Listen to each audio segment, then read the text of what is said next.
Hey, hi. So with the new region being based on the UK and all, I felt like making some more UK-based Pokemon designs. Who knows, maybe I'll get another one right. Wouldn't count on it, but who knows. So originally for this video I had a few different animals in mind, but after I made the first one, I got a bit obsessed and just ended up making a whole evolution line around it. So that's whatever this video is. I've made 3 Pokemon for today. While usually it would make sense to start with the first stage, to really explain the concept behind the line, I'm instead going to start with the final evolution. So, introducing Peppo! So Peppo might just look like your standard moth Pokemon, but no, it's so much more. So going around the UK theme, I was initially just looking for UK animals that are naturally colourful and vibrant, so I thought, hey, butterflies and moths have some wacky colours, so let's go with that. But then I came across this little fella, the peppered moth.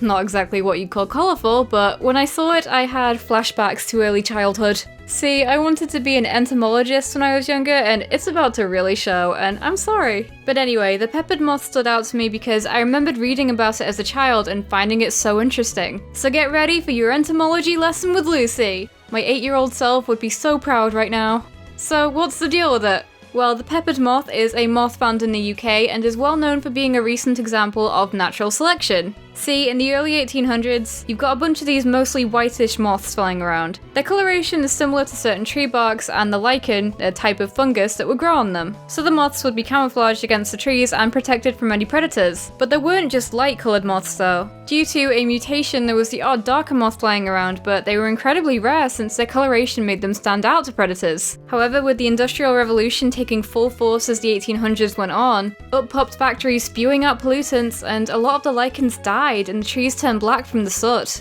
Can you see where this is going? The lighter coloured moths that now stood out on the trees declined in number, while the darker ones had won the lottery. By the end of the 1800s, the once rare dark variants made up the vast majority of the peppered moth population, an irrefutable case of natural selection taking place over barely a century. So there you have it, class dismissed! So that backstory was more than enough reason for me to make a peppered moth Pokemon, but since that study took place in the UK, and the fact that it's widely speculated that Galar will have some sort of nature versus technology theme, come on, even in the first trailer they're talking about Galar's rich history of industries. It just seems too perfect. Genuinely, if this is a theme in the game, then I would be very surprised if they didn't have a peppered moth Pokemon. There's never gonna be a more perfect region for it, and if they don't, I still got mine, I guess.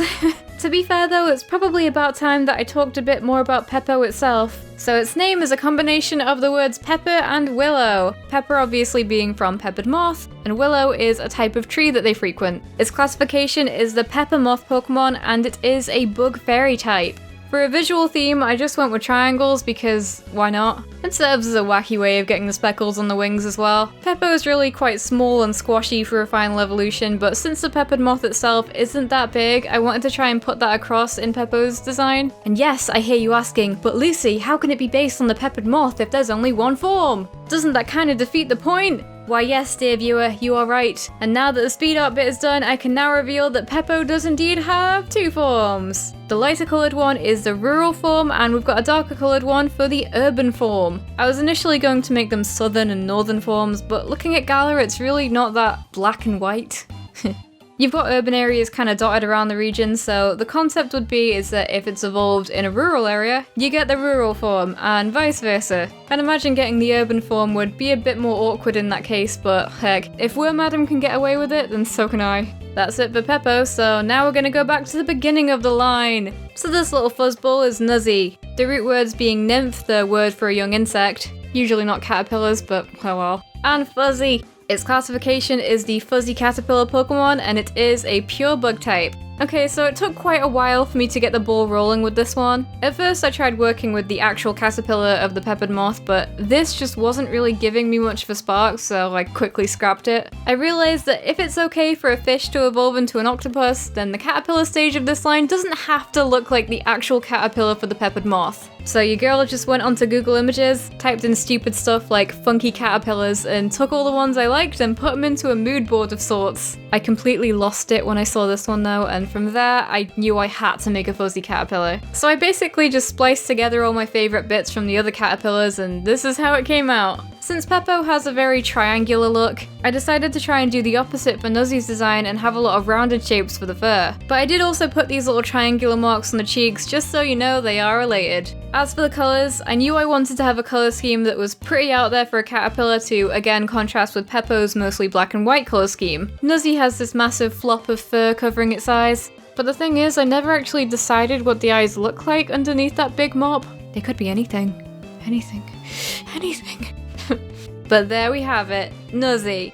And we're gonna finish it off with the stage that ties the two together. Introducing Snugbug.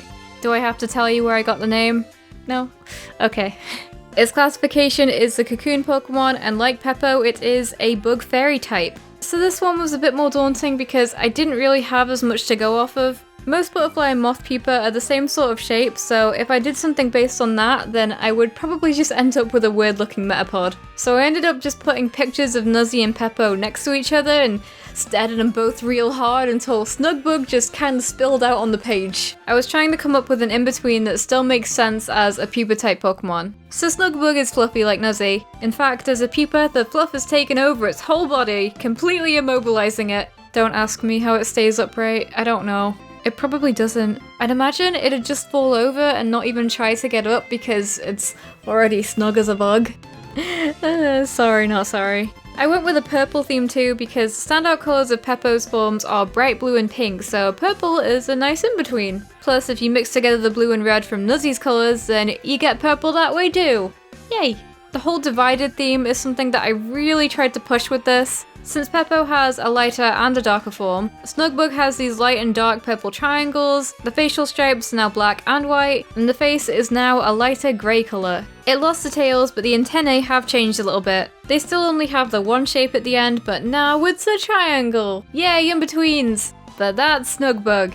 So there we have the whole line. I'd imagine that these would probably be the early game bugs if I had any hand in the development of Pokemon games. The typing was really awkward here though. I tried to think of other types that'd make sense, but really as soon as I drew the eyes for Peppo, I knew it'd end up being a fairy type. Nuzzie can just about get away with being a pure bug type, but I just felt like Snugbug really couldn't, so that's why it is the way it is. I'm really proud of these guys though. It's the first time I've made a full line, which definitely comes with its own challenges, but I'm super happy with how it came out. I know this isn't your regular broadcast of Pokemon trivia, but I hope you like it anyway. I forgot how much fun making original designs actually was, so if you guys like this video, then I would be more than happy to see if I can make any more Galar themed Pokemon. Yay, there we go. I think another video like this was long overdue. It feels good to make stuff. Oh yeah, after I posted the Galliform Candy Eevee thing in the last video, I got a bunch of fan art for it, which is what you're seeing now. Whoa, thank you. I don't know what the next video is gonna be, kinda depends on how this one is received, but I just go with the flow. New Luvie video coming real soon, keep your eye on it, thanks. Oh yeah, I'm in China this month, which is kind of ridiculous, I know. I don't know how it happened either and I'm kinda scared, but we'll see what happens, eh? Thanks for watching, okay bye.